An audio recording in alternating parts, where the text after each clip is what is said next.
never stop! We will continue what we have started. Alam namin ang lahat ng mga pangarap nyo.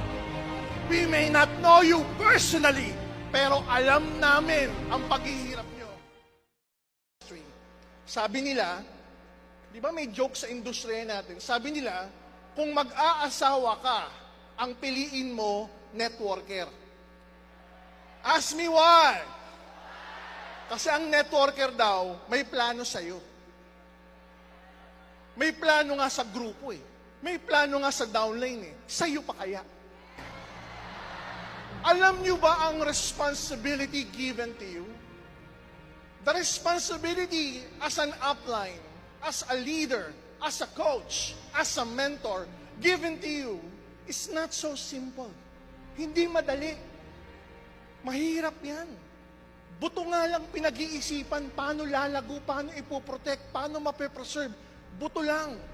As an upline, ang binigay sa'yo, pangarap ng downlines mo. Tapos hindi mo sasagutin sa text. Tapos hindi mo tututukan. Tapos hindi mo bibigyan ng pagkakataon umunlad as a leader. Now, what's your significance? Mababa o halos wala? Any number multiplied to 0 is 0. Ang taas ng purpose mo, upline ka. You may have 100 as a responsibility, as a valuable purpose. Pero ano binigay mo? Value given? Wala. 0. 100 times 0 is 0. But as an upline, simple ka lang. Bago ka lang. Wala ka nga rin alam as an upline.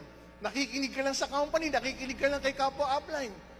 But you're giving so much value to your people. Kasi pinagkatiwala sa akin, Dok, yung pangarap eh. Kasi nung nag-goal setting kami, gusto niya mahango siya sa hirap. That's where you become significance.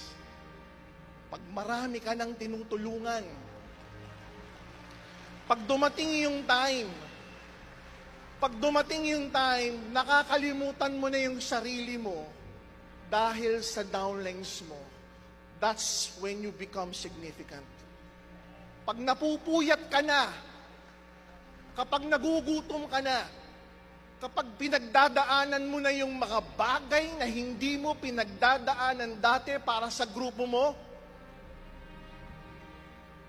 that's the start of you becoming significant. Tulad ng sabi ni Upline Kit, pag malapit ka nang mag-give up, dahil puro ka labas, puro ka bigay at hindi na-i-equate sa pumapasok, puro ka tulong, puro ka activity, pero yung problema, challenges, pataas ng pataas. Pag nakikita mo na imbalance na, mas marami na ang sakripisyo kaysa sa profit, you would realize, ito yung pinasok mong mundo eh. Bago ka makarating sa taas, may pagdadaanan muna. And mind you, ladies and gentlemen, others think, maybe you are thinking like this, Dok, kailangan ba sa networking, sa direct selling, kailangan ba ang income pataas ng pataas ng pataas ng pataas?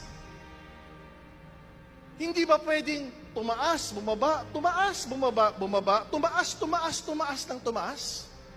Because we are in business. Everybody say business. We are in business. May mga pagkakataong mababa ang income. May pagkakataong mataas ang income. May pagkakataong maliit ang grupo. May pagkakataong malaki ang grupo. That's business. Pag hindi mo nasakyan yan, nasa maling negosyo ka.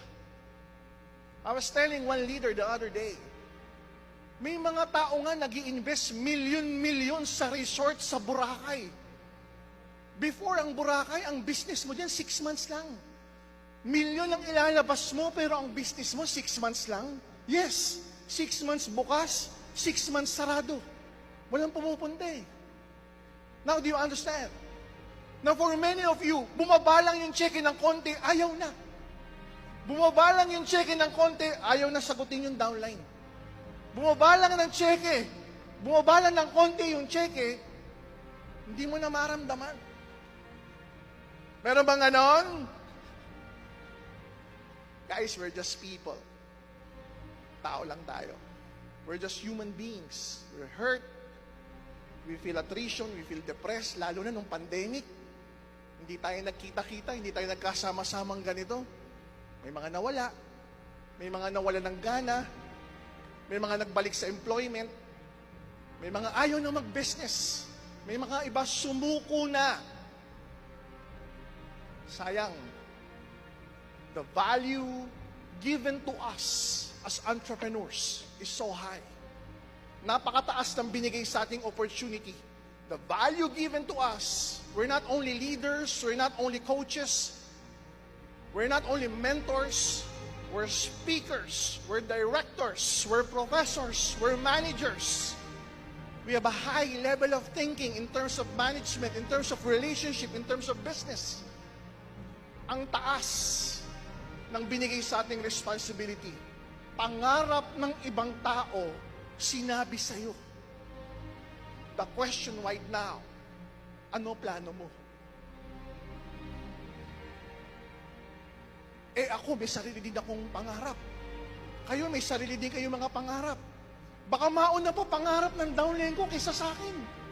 Di maganda. Mauna siya, di okay. May katulong ka na. I want to leave you tonight with this message.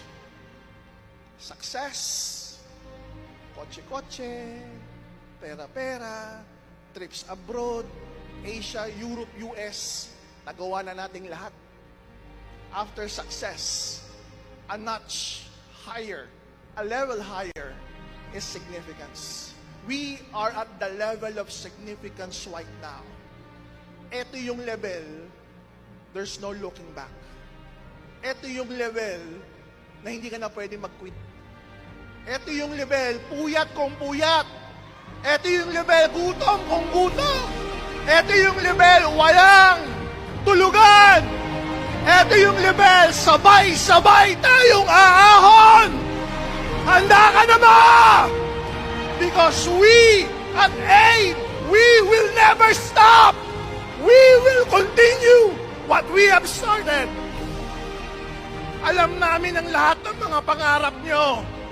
We may not know you personally, pero alam namin ang paghihirap nyo.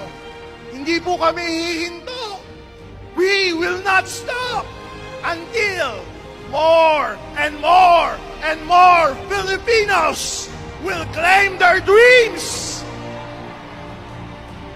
will claim their significance in this world. Ngayong gabi ay ating pagpupunyagi sa kalayaan ng Pilipinas. Ngayon, sama-sama tayong maging bagong bayani. Palayain natin ang Pilipinas sa kahirapan. Palayain natin ang Pilipinas sa maraming paghihirap. Let's continue to be a disruptor in this industry. We will create more and more change. We will produce more and more millionaires. In the days, in the weeks, in the years to come, we will be stronger! Are you with us? You will become significant! And we celebrate life and freedom today! Thank you very much, AIM Global!